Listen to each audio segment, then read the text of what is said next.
अस्सलाम वालेकुम। Sindh education channel ते भलीकार। अॼु पाण पढ़ंदा आहियूं life cycle of malarial parasite. Malaria जे पैरासाइट जी ज़िंदगी जो चक्कर या उन्हनि जी लाइफ साइकिल। मलेरिया जे पैरासाइट जी जेका लाइफ साइकिल हूंदी आहे उहा ॿिनि होस्ट जे अंदरि हूंदी आहे। हिकिड़ो मैन जे अंदरि, माण्हू जे अंदरि, उनखे स्कीज़ोगोनी चइबो आहे। या सेक्सुअल साइकिल हूंदी आहे। ॿी सेक्सुअल साइकिल हूंदी आहे, उहा हूंदी आहे मॉस्कीटो जे अंदरि, उनखे स्पोरोगोनी चइबो आहे। पहिरीं पाण पढ़ंदा सेक्सुअल साइकिल इन मैन, इंसान जे अंदरि सेक्सुअल साइकिल जंहिंखे स्कीज़ोगोनी चइबो आहे।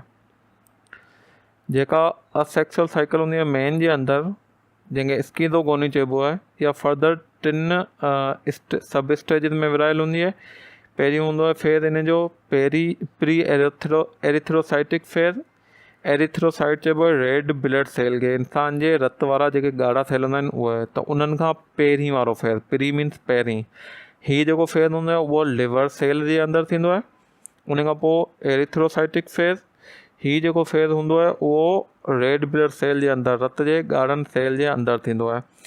उन खां पोइ टियों फेज़ गैमेटोसाइटोजेनेसिस। हीअ जेको फेज़ हूंदो आहे इहो बि रत जे ॻाढ़नि सेल जे अंदरि थींदो आहे, पर हिन में गैमेट ठहंदा आहिनि, जेके मेल ऐं फीमेल गैमेट, जेके एग सेल या स्पर्म सेल जंहिंखे चऊं पाण, त उहे ठहंदा आहिनि।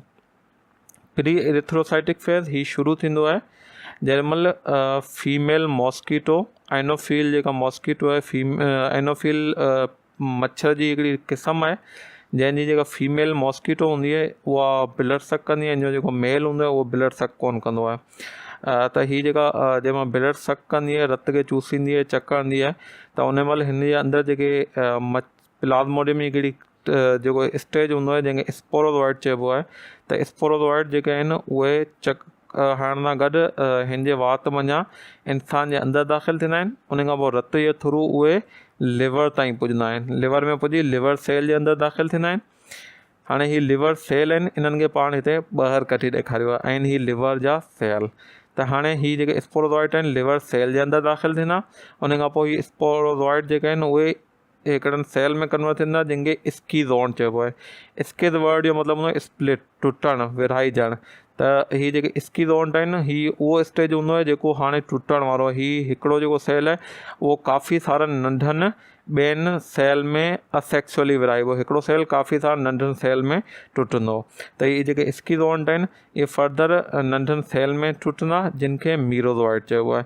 उन खां पोइ हाणे हीअ मीरोज़ोइट लिवर सेल खे बस्ट करे हीअ मीरोज़ोइट टुटंदा। उन खां पोइ हीअ जेके मीरोज़ोइट आहिनि फर्दर ॿियनि लिवर सेल जे अंदरि या रेड ब्लड सेल, रत जा जेके ॻाढ़ा सेल हूंदा आहिनि उन्हनि जे अंदरि दाख़िल थींदा।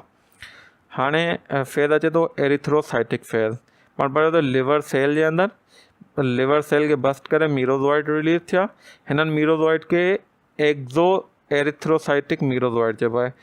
एरिथ्रोसाइट पाण जी पढ़ियो रेड ब्लड सेल, रत जे ॻाढ़नि सेल खे चइबो आहे। एक्ज़ो मीन्स ॿाहिरि। त हीअ जेको फेज़ आहे उहो रत जे ॻाढ़नि सेल खां ॿाहिरि पियो थिए, यानी जेको लिवर सेल जे अंदरि पियो थिए। त हीअ मीरोज़ोइट रिलीज़ थिया। उन खां पोइ रत जी के कैपिलरी में दाख़िल थींदा ऐं दाख़िल थी हीअ रत जा जेके ॻाढ़ा सेल आहिनि उन्हनि जे अंदरि इहे मीरोज़ोइट दाख़िल थींदा। हाणे मीरोज़ोइट रेड ब्लड सेल जे अंदरि दाख़िल थिया। उन खां पोइ हीअ जेको आहे न फीड करे खाईंदा आहिनि रेड ब्लड सेल जो जेको साइटोप्लाज़म हूंदो आहे, सेल जे अंदरि जेको न्यूट्रिशन पियल हूंदी आहे उन खाई हीअ साइज़ में वॾा थींदा आहिनि। उन महिल हिननि खे ट्रोफोज़ोइट चइबो आहे। हीअ ट्रोफोज़ोइट थोरा अञा साइज़ में वॾा थींदा आहिनि। हिननि जो न्यूक्लियस जेको आहे न उहो हिकिड़ी साइड ते अची वेंदो आहे। उन महिल हीअ जेको आहे उहो signet ring structure, signet ring जहिड़ो जेका मुंडी हूंदी आहे जंहिं मंझि मथे जेको आहे न मोती लॻल हूंदो आहे वॾो, त अहिड़े क़िस्म जो स्ट्रक्चर जेको आहे उहो हीअ ॾींदा आहिनि ट्रोफोज़ोइट। उन खां पोइ ट्रोफोज़ोइट अञा न्यूट्रिशन अंदरां खाईंदा आहिनि इन सेल जे अंदरां, ऐं उन खां पोइ हीअ साइज़ में वधंदा आहिनि ऐं अमेबा जहिड़ा थी वेंदा आहिनि। त हिन फेज़ खे एक्टिव अमेबॉइड ट्रोफोज़ोइट, त हीअ जेके आहिनि एक्टिव सेल हूंदा आहिनि ऐं अमेबा जहिड़ा ॾिसंदा आहिनि, त उन करे हिननि खे एक्टिव अमेबॉइड ट्रोफोज़ोइट चइबो आहे। उन खां पोइ हीअ एक्टिव अमेबॉइड ट्रोफोज़ोइट जेका आहिनि उहे स्कीज़ोन में कन्वर्ट थींदा आहिनि। जीअं पहिरीं पाण पढ़ियो हो त स्कीज़ोन जेके आहिनि उन्हनि सेल खे चइबो आहे जेके टुटण वारा हुजनि, स्प्लिट थियण वारा हुजनि, हीउ हिकिड़ो सेल जेको आहे उहो काफ़ी सारा नंढनि सेल में टुटे त उन खां पोइ हीअ स्किज़ोन जेके आहिनि उहे टुटंदा ऐं काफ़ी सारा एरिथ्रोसाइटिक मीरोज़ोइट जेके रत जे ॻाढ़े सेल जे अंदरि वारा जेके मीरोज़ोइट आहिनि उहे रिलीज़ कंदा। रेड ब्लड सेल जेको आहे उहो बस्ट थी वेंदो ही, छो त हिन जो सॼी जेका न्यूट्रिशन हूंदी आहे उहा ही प्लाज़्मोडियम खाई छॾींदा आहिनि, बाक़ी सिर्फ़ु मच्छियूं लेयर बचंदो आहे त उहो जंहिं महिल लेयर सफ़ा थिन थी वेंदो आहे त हीअ बस्ट थी हिन मां काफ़ी सारा मीरोज़ोइट रिलीज़ थींदा आहिनि।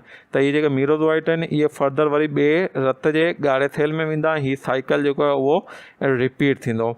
अच्छा, जंहिं बि स्टेज ते जेॾी महिल मीरोज़ोइट रिलीज़ थींदा रेड ब्लड सेल जे अंदरि उन वक़्तु मलेरिया वारा सिम्पटम ज़ाहिर थींदा, जेको मलेरिया वारो बुख़ारु थींदो आहे उहो उन वक़्तु ई थींदो आहे। हीअ या त 24 कलाकनि जी गैप सां थींदो या 48 कलाकनि जे गैप सां थींदो।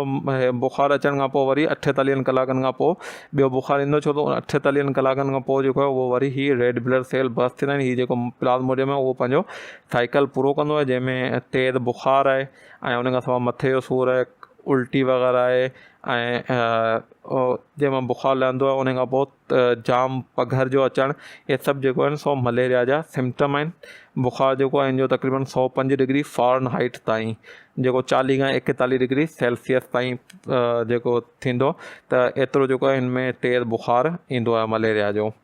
अच्छा, हाणे हीअ जेको आहे हिते एरिथ्रोसाइटिक फेज़ कंप्लीट थियो। हाणे एरिथ्रोसाइटिक फेज़ जो जेको आहे न हीअ कंप्लीट थियो, इन खां पोइ हाणे हीअ गैमेटोसाइटोजेनेसिस आहे, जेको एरिथ्रोसाइट रेड ब्लड सेल जे अंदरि ई थींदो। पर फ़र्क़ु छा हूंदो, जो जेको हीअ मीरोज़ोइट आहिनि उहो हिन साइकिलिक फेज़ में वञण खां बजाए हीअ जेका मीरोज़ोइट आहिनि हीअ हिन फेज़ में कोन वेंदा, हीअ जेके आहिनि से गैमेट में तब्दील थींदा। ऐं जीअं हीअ ॾिसूं था हीअ मीरोज़ोइट रिलीज़ थिया। हाणे मीरोज़ोइट आहिनि हिन साइकिलिक फेज़ में कोन था वञनि, हीअ जेके मीरोज़ोइट आहिनि उहे मेल या माइक्रो गैमेटोसाइट ऐं फीमेल या मैक्रो गैमेटोसाइट में कन्वर्ट थिया।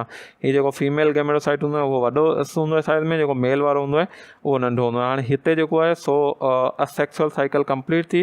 हाणे सेक्सुअल साइकिल थींदी, उहा वरी शुरू थींदी जंहिं महिल का ॿी मादी मच्छर जेका आहे उहा अची चक कंदी, रत चूसींदी, त हीअ वारा जेके सेल आहिनि उहे खणी पंहिंजे अंदरि दाख़िलु थींदा, हुनजे अंदरि एनोफिल जे अंदरि दाख़िलु थींदा।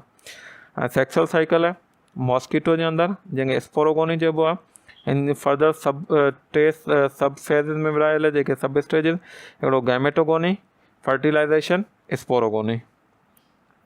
गैमेटोगोनी में छा कीअं शुरू थींदो, गैमेटोगोनी में हीअ जेके मेल ऐं फीमेल गैमेट आहिनि मौजूदु आहिनि, ऐं जीअं एनोफिल ब्लड सक कंदी त ब्लड हीअ जेके ब्लड मंझि मौजूदु आहिनि इहे हितां रत सां गॾु मादी मच्छर जे वात जे थ्रू हिन जे पेट में हलिया वेंदा, फीमेल मॉस्किटो जे अंदरि हलिया वेंदा। उन खां पोइ छा थींदो, हीअ जेको मेल गैमेट आहे इहो एक्सफ्लैजिलेशन जे प्रोसेस में, एक्सफ्लैजिलेशन इन प्रोसेस में 6 खां 8 जेके आहिनि स्पर्म लाइक जेके आहिनि माइक्रो गैमेट ठाहींदो। हीअ वारा जेको हीअ आहिनि स्पर्म लाइक जेके आहिनि स्ट्रक्चर ठाहींदो। ऐं उन खां पोइ जेको हीअ जेका फीमेल गैमेट आहे उहा अञा साइज़ में वॾी थी हिकिड़ो माइक्रो गैमेटोसाइट जेको आहे न उहो ठाहींदी। हाणे हीअ जेके आहिनि माइक्रो गैमेटोसाइट हीअ ॿई जेके आहिनि इहे पाण में फर्टिलाइज़ेशन जे लाइ पाण में मिलण जे लाइ रेडी आहिनि। हाणे फर्टिलाइज़ेशन थींदी, फर्टिलाइज़ेशन में चवंदो मेल ऐं फीमेल गैमेट मिलंदा।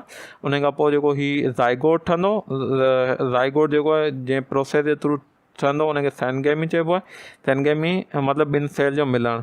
हाणे हीअ जेको आहे फर्टिलाइज़ेशन खां पोइ छा ईंदो, हीअ जेको सेल आहे उहो वॉर्म लाइक, ज़ाइगोट जेको आहे उहो हिकिड़ो वॉर्म कीड़े जहिड़ो जेको आहे शिकिल अख़्तियार कंदो, जंहिंखे ऊकाइनेट चइबो आहे।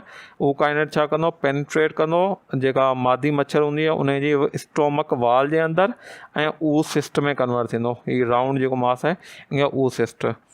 हाणे छा थींदो, ऊसिस्ट जेका आहे उहा हिते जेका आहे सा बस्ट थींदी। बस्ट थियण खां पोइ स्पोरोज़ोइट रिलीज़ कंदी। स्पोरोज़ोइट हिन खां पोइ हिते हिनजी सलीवरी ग्लैंड में हिनजे वात में अची पुॼंदा। उन खां पोइ जीअं ही वरी चक कंदी त स्पोरोज़ोइट ॿिए माण्हू जे अंदरि दाख़िलु थींदा ऐं वरी असेक्सुअल साइकिल जीअं पहिरीं पाण पढ़ियो उहो फेज़ वरी शुरू थी वेंदो ऐं वरी हीअ साइकिल जेको आहे उहो रिपीट थींदी।